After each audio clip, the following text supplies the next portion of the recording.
നമ്മൾ കാണാൻ പോകുന്നത് ഇന്റർ ഹാലജൻസിന്റെ റിയാക്ടിവിറ്റിനെ കുറിച്ചിട്ടാണ്. ഓക്കെ, അപ്പോൾ നമുക്കറിയാം ClF3 എന്ന് പറഞ്ഞാൽ എന്താണ്? ക്ലോറിൻ ട്രൈഫ്ലോറൈഡ് ആണ് അല്ലെ? അപ്പൊ ക്ലോറിൻ ട്രൈഫ്ലോറൈഡ് എന്ന് പറയുന്നത് അതൊരു കളർലെസ് ആയിട്ടുള്ള ഗ്യാസ് ആണ്. അത് കണ്ടൻസ് ചെയ്തിട്ട് ഒരു ഗ്രീൻ ലിക്വിഡ് ആവുന്നുണ്ട്. And it freezes to a white solid. Freeze ചെയ്യുമ്പോൾ അതൊരു വൈറ്റ് സോളിഡ് ആയിട്ടും കാണപ്പെടുന്നു. ഓക്കെ, പിന്നെ എങ്ങനെയാണ് ഈ ക്ലോറിൻ ട്രൈഫ്ലോറൈഡ് ഉണ്ടാവുന്നത്? It is made by reacting chlorine with an excess of fluorine at 250 degree Celsius in a nickel tube. Also ClF3 reacts more violently than fluorine, often explosively. അപ്പോൾ ClF3 ഫ്ലൂറിനേക്കാളും കൂടുതൽ violent ആയിട്ട് അത് react ചെയ്യുന്നു. പലപ്പോഴും അത് വളരെ explosive ആയിട്ടാണ് act ചെയ്യുന്നത്. ഓക്കെ, പിന്നെ ഈ മോളിക്യൂള് ഏകദേശം പ്ലാനാർ ഷേപ്പ് അല്ലെങ്കിൽ T ഷേപ്പ് ഒക്കെ ആയിട്ടാണ് കാണപ്പെടുന്നത്.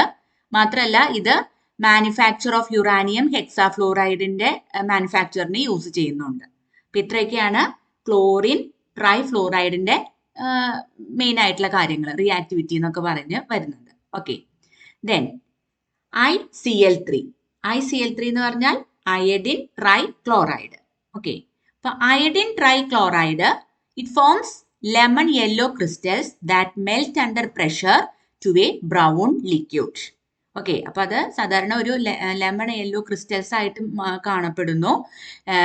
That melt under pressure apply ചെയ്യുമ്പോൾ അത് മെൽറ്റ് ചെയ്തിട്ട് ഒരു ബ്രൗൺ ലിക്വിഡ് ആയിട്ട് മാറുകയാണ് ചെയ്യുന്നത്. It can be made from the elements at low temperature or from iodine pentoxide and hydrogen chloride. അപ്പൊ അത് നമുക്ക് എലമെന്റ്സിൽ നിന്ന് ലോ ടെമ്പറേച്ചറിൽ ഉണ്ടാക്കാം, അല്ലെങ്കിൽ അയഡിൻ പെൻഡോക്സൈഡ് അല്ലെങ്കിൽ ഹൈഡ്രജൻ ക്ലോറൈഡ് ഒക്കെ ആയിട്ടുള്ള റിയാക്ഷൻ വഴിയാണ് അത് ഉണ്ടാവുന്നത്. പിന്നെ അത് പല മെറ്റൽ ക്ലോറൈഡ്സ് ആയിട്ട് റിയാക്ട് ചെയ്യുന്നുണ്ട്. അങ്ങനെ ടെട്രാക്ലോറോ അയഡൈഡ്സ് ഉണ്ടാവുന്നുണ്ട്. പിന്നീട് അത് വാട്ടറിൽ ഹൈഡ്രോളൈസ് ചെയ്യും. ഓക്കെ, പിന്നെ ആ മോളിക്യൂളിന് സാധാരണ ഒരു പ്ലാനാർ ഡൈമർ ആയിട്ടാണ് അത് എക്സിസ്റ്റ് ചെയ്യുന്നത്. അതായത് ICl3 ആണെങ്കിലും അത് ഡൈമർ ആയിട്ടാണ് എക്സിസ്റ്റ് ചെയ്യുന്നത്. അതായത് I2Cl6 ആയിട്ടാണ് അത് എക്സിസ്റ്റ് ചെയ്യുന്നത്. ഓരോ അയഡിൻ ആറ്റത്തിനെയും സറൗണ്ട് ചെയ്തിട്ട് 4 ക്ലോറിൻ ആറ്റംസും അവിടെ ഉണ്ടായിരിക്കും. ഓക്കെ, അപ്പൊ അത്രയൊക്കെയാണ് ICl3, അതായത് iodine trichloride.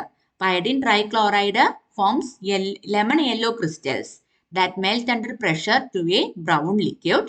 It can be made from elements at low temperature or from iodine pentoxide and hydrogen chloride. Then it reacts with many metal chlorides to form tetrachloroiodides and hydrolysis in water. Then the molecule is a planar dimer with each iodine atom surrounded by 4 chlorine atoms. ഇനി IF5 എന്താ പറയുക? Iodine പെൻഡാഫ്ലോറൈഡ്. Iodine പെൻഡാഫ്ലോറൈഡ് എന്ന് പറയുന്നത് അതൊരു colourless liquid ആണ്. It can be made by reacting iodine pentoxide with fluorine. Iodine പെൻഡോക്സൈഡും ഫ്ലൂറിനുമായിട്ടുള്ള reaction വഴി അത് ഉണ്ടാവുന്നു. Or iodine with silver two fluoride. അയഡിനും സിൽവർ ടു ഫ്ലൂറൈഡുമായിട്ടുള്ള റിയാക്ഷൻ വഴി അത് ഉണ്ടാവുന്നു. അത് ഹൈലി റിയാക്റ്റീവ് ആണ്. ഈവൻ സ്ലോലി വിത്ത് ഗ്ലാസ് ആയിട്ടൊക്കെ വളരെ സ്ലോലി ആണ് അത് റിയാക്ട് ചെയ്യുള്ളൂ. Then it reacts with water to form hydrofluoric acid and with fluorine gas to form iodine heptafluoride. അത് വാട്ടറിനായിട്ട് റിയാക്ട് ചെയ്തിട്ട് ഹൈഡ്രോഫ്ലൂറിക് ആസിഡ് ഉണ്ടാവുന്നു. അതുപോലെ ഫ്ലൂറിൻ ഗ്യാസിനായിട്ട് റിയാക്ട് ചെയ്യുമ്പോൾ അയഡിൻ ഹെപ്റ്റാഫ്ലൂറൈഡ് ഉണ്ടാവുന്നുണ്ട്. പിന്നെ മോളിക്യൂളിന് സാധാരണ IF5 മോളിക്യൂളിനെ ടെട്രാഗണൽ പിരമിഡ് ഷേപ്പ് ആയിട്ടാണ് കാണപ്പെടുന്നത്. ദെൻ കംസ് IF7 പറയുന്നത് അയഡിൻ ഹെപ്റ്റാഫ്ലൂറൈഡ്. അയഡിൻ ഹെപ്റ്റാഫ്ലൂറൈഡ് ഒരു കളർലെസ് ഗ്യാസ് ആണ്. അതുപോലെ ഒരു സ്ട്രോങ് ഫ്ലൂറിനേറ്റിംഗ് ഏജന്റും ആണ്. അത് ഉണ്ടാവുന്നത് എങ്ങനെയാണ്? By reacting iodine pentafluoride with fluorine gas. Iodine പെൻഡാഫ്ലൂറൈഡും ഫ്ലൂറിൻ ഗ്യാസും കൂടി റിയാക്ട് ചെയ്യുമ്പോഴാണ് IF7 അല്ലെങ്കിൽ അയഡിൻ ഹെപ്റ്റാഫ്ലൂറൈഡ് ഉണ്ടാവുന്നത്. ആ മോളിക്യൂള് പെന്റഗണൽ ബൈപിരമിഡ് ഷേപ്പ് ആണ്. This compound is the only non interhalogen compound. അതായത് നമ്മൾ അറിയപ്പെടുന്ന interhalogen compound where the larger atom is carrying 7 of the smaller atoms.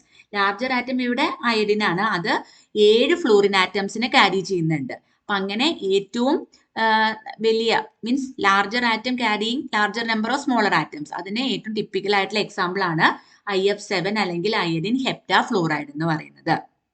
Okay, പിന്നെ ചില interhalogens like BRF3, then IF5 and ICL അതൊക്കെ നല്ല ഹാലജനേറ്റിംഗ് agents ആണ്. BRF5 to reactive ആണ്, ഫ്ലൂറിനെയൊക്കെ അത് ജനറേറ്റ് ചെയ്യുന്നുണ്ട്. ബിയോണ്ട് ദാറ്റ് അയഡിൻ മോണോക്ലോറൈഡ് അതായത് ICL. ഓക്കെ, അപ്പൊ beyond that iodine monochloride has several applications. Iodine monochloride ICLനെ സെവറൽ ആപ്ലിക്കേഷൻസ് ഉണ്ട്, like helping to measure the saturation of fats and oils. ഫാറ്റ്സിന്റെയും ഓയിൽസിന്റെയും saturation measure ചെയ്യല്, അതുപോലെ പല റിയാക്ഷൻസിലും കാറ്റലിസ്റ്റ് ആയിട്ട് പ്രവർത്തിക്കുന്നതൊക്കെ ICL അല്ലെങ്കിൽ അയോഡിൻ മോണോക്ലോറൈഡ് ആണ്. അതുപോലെ a number of interhalogens including IF7 are used to form polyhalides. Polyhalides എന്താണെന്ന് നമ്മൾ ഇനി വരുന്ന ക്ലാസ്സുകളിൽ നമ്മൾ ഡിസ്കസ് ചെയ്യും. അപ്പോൾ ധാരാളം ഇന്റർഹാലജൻസ് ഇൻക്ലൂഡിംഗ് IF7 അത് പോളിഹാലൈഡ്സ് ഒക്കെ ഉണ്ടാക്കുന്നുണ്ട്. ഓക്കെ, ഇനി a number of interhalogens such as IF7 അതായത് iodine heptafluoride they react with all metals, എല്ലാ മെറ്റൽസിനായിട്ട് റിയാക്ട് ചെയ്യുന്നു except for those in the platinum group. Platinum ഗ്രൂപ്പിലുള്ളത് ഒഴികെ ബാക്കിയുള്ള എല്ലാ മെറ്റൽസിനായിട്ട് IF7 റിയാക്ട് ചെയ്യുന്നുണ്ട്. IF7 unlike interhalogens in the X5 series do not react with the fluorides of the alkali metals. ഇപ്പോൾ സാധാരണ കേസിലെ XY5 സീരീസ് അതായത് ഇപ്പോൾ IF5 അല്ലെങ്കിൽ BRF5 അല്ലെങ്കിൽ CLF5 ഒക്കെ ഇല്ലേ, അപ്പൊ അതിനായിട്ടുള്ളൊരു IF7ന്റെ വ്യത്യാസം എന്താന്ന് വെച്ചാൽ IF7 എന്ത് ചെയ്യുന്നില്ല, റിയാക്ട് ചെയ്യുന്നില്ല, ഫ്ലൂറൈഡ്സ് ഓഫ് ദി ആൽക്കലി മെറ്റൽസിനായിട്ട് റിയാക്ട് ചെയ്യുന്നില്ല. ഓക്കെ, ദെൻ CLF3 അതായത് ക്ലോറിൻ ട്രൈഫ്ലൂറൈഡ് അത് മോസ്റ്റ് റിയാക്റ്റീവ് ആണ്. XY3 ഇന്റർഹാലജൻസിലെ ഏറ്റവും കൂടുതൽ റിയാക്റ്റീവ് ആണ് CLF3 എന്ന് പറയുമ്പോൾ ക്ലോറിൻ ട്രൈഫ്ലൂറൈഡ്. അതുപോലെ ICL3 എന്ന് പറഞ്ഞാൽ അയഡിൻ ട്രൈക്ലോറൈഡ് അതാണ് ലീസ്റ്റ് റിയാക്റ്റീവ് ആയിട്ടുള്ളത്. അതുപോലെ BRF3 ബ്രോമിൻ ട്രൈഫ്ലൂറൈഡ് അതിന് ഹയസ്റ്റ് തെർമൽ സ്റ്റെബിലിറ്റി ഉണ്ട് ഓഫ് ദ ഇന്റർഹാലജൻസ് വിത്ത് 4 ആറ്റംസ്. അപ്പൊ ഏറ്റവും കൂടുതൽ തെർമൽ സ്റ്റെബിലിറ്റി ഉള്ള ഇന്റർഹാലജൻ ഒരു എക്സാമ്പിൾ ആണ് BRF3. പക്ഷെ ICL3ക്ക് ലോവസ്റ്റ് ആണ് തെർമൽ സ്റ്റെബിലിറ്റി. ഓക്കെ, പിന്നെ ഇന്റർഹാലജൻ ബോൺസ് മോർ റിയാക്റ്റീവ് ആണ് than the diatomic halogen bonds. Okay, interhalogen bonds കൂടുതൽ റിയാക്റ്റീവ് ആണ്. ബിക്കോസ് എന്തുകൊണ്ടാണ്? ഇന്റർഹാലജൻ ബോൺസ് വീക്കർ ആണ് than the diatomic halogen bonds except for fluorine. F2 ഒഴികെ ബാക്കിയുള്ള ഏതൊരു ഡയറ്റോമിക് ഹാലജൻ ബോൺസ് എടുത്താലും അതിനേക്കാളും കൂടുതൽ റിയാക്റ്റീവ് ആണ് ഇന്റർഹാലജൻ ബോൺസ്. ഓക്കെ, പിന്നെ ഇന്റർഹാലജൻസ് ഇപ്പോൾ വാട്ടറിനെ ആയിട്ടൊക്കെ എക്സ്പോസ് ചെയ്ത് കഴിഞ്ഞാൽ അത് കൺവേർട്ട് ചെയ്യപ്പെടുന്നു ഹാലൈഡ് ആയിട്ടും അതുപോലെ ഓക്സി ഹാലൈഡ് അയോൺസും ഒക്കെ ആയിട്ട്. ഇനി വിത്ത് BRF5 this reaction can be explosive. BRF5 ആയിട്ട് ഇത്തരത്തിലുള്ള റിയാക്ഷൻ വളരെ എക്സ്പ്ലോസീവ് ആയിട്ട് കാണപ്പെടും. Then, if interhalogens are exposed to silicon dioxide or metal oxides, interhalogens silicon dioxide or metal oxides ഒക്കെ ആയിട്ട് റിയാക്ട് ചെയ്ത് കഴിഞ്ഞാൽ then the silicon or metal respectively bond with one of the type of halogens. സിലിക്കണോ അല്ലെങ്കിൽ മെറ്റലോ ഏതെങ്കിലും ഒരു type ഹാലജൻസുമായിട്ട് bonded ആവുന്നു, leaving free diatomic halogens and diatomic oxygen. അങ്ങനെ ഫ്രീ ആയിട്ടുള്ള ഡയറ്റോമിക് ഹാലജനും ഡയറ്റോമിക് ഓക്സിജനും അത് ലീവ് ചെയ്യുന്നു. Okay, then when interhalogens are exposed to മെറ്റൽസിനായിട്ട് എക്സ്പോസ് ചെയ്ത് കഴിഞ്ഞാൽ they react to form metal halides of the constituent halogens. അത് കോൺസ്റ്റിറ്റ്യൂവന്റ് ഹാലജൻസിന്റെ മെറ്റൽ ഹാലൈഡ്സ് ആണ് ഉണ്ടാക്കുന്നത്. Then the oxidation power of an interhalogen increases with the number of halogens attached to the central atom of the interhalogen. അതായത് ഒരു ഇന്റർഹാലജന്റെ oxidation power increase ചെയ്യുന്നു എപ്പോൾ? with the number of halogens attached to the central atom of the interhalogen.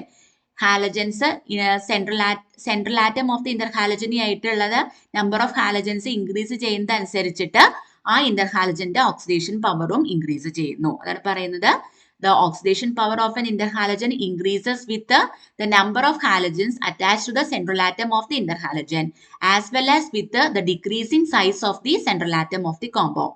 അതായത് ആ കോമ്പൗണ്ടിലെ central ആറ്റത്തിന്റെ size കുറയുന്നത് അനുസരിച്ചിട്ടും oxidation power of the interhalogen increase ചെയ്യുന്നു. Okay, then interhalogens containing fluorine ഉള്ള interhalogens they are more likely to be volatile than interhalogens containing heavier halogens. അതായത് fluorine containing ആയിട്ടുള്ള ഇന്റർഹാലജൻസ് കൂടുതൽ വോളറ്റൈൽ ആണ് when compared to interhalogens containing heavier halogens. Heavier halogens ഉള്ളതിനേക്കാളും fluorine contained ആയിട്ടുള്ള interhalogens എന്തായിരിക്കും കൂടുതൽ volatile ആയിരിക്കും. അതാണ് ഇന്റർഹാലജൻസ് containing fluorine are more likely to be volatile than interhalogens containing heavier halogens. ഇനി കുറച്ച് ഇന്റർഹാലജൻസിന്റെ റിയാക്ടിവിറ്റിയുടെ ഓർഡർ തന്നിട്ടുണ്ട്. That is ClF3. അതായത് chlorine trifluoride it is more reactive than bromine trifluoride which in turn is more reactive than iodine heptafluoride, which is more reactive than bromine pentafluoride, and which is more reactive than bromine monofluoride. That is ClF3 more reactive than BRF3, which is more reactive than IF7, which is more reactive than BRF5, which is more reactive than BRF. അപ്പോൾ ഇത്രയൊക്കെയാണ് സാധാരണ ഇന്റർഹാലജൻസിന്റെ റിയാക്ഷൻസും അതുപോലെ അവരുടെ order of reactivity എന്നും പറയുന്നത്. Okay, അപ്പോൾ just വായിച്ചു നോക്കുക. ചിലപ്പോൾ ചില ഷോർട്ട് ക്വസ്റ്റ്യൻസ് ഒക്കെ ആയിട്ട് ചിലപ്പോൾ ചോദിക്കാവുന്നതാണ് ഹാലജൻസിന്റെ റിയാക്ടിവിറ്റിനെ കുറിച്ചിട്ട്. ഓക്കെ, അപ്പോൾ വായിച്ചു നോക്കാം കേട്ടോ. ഓക്കെ.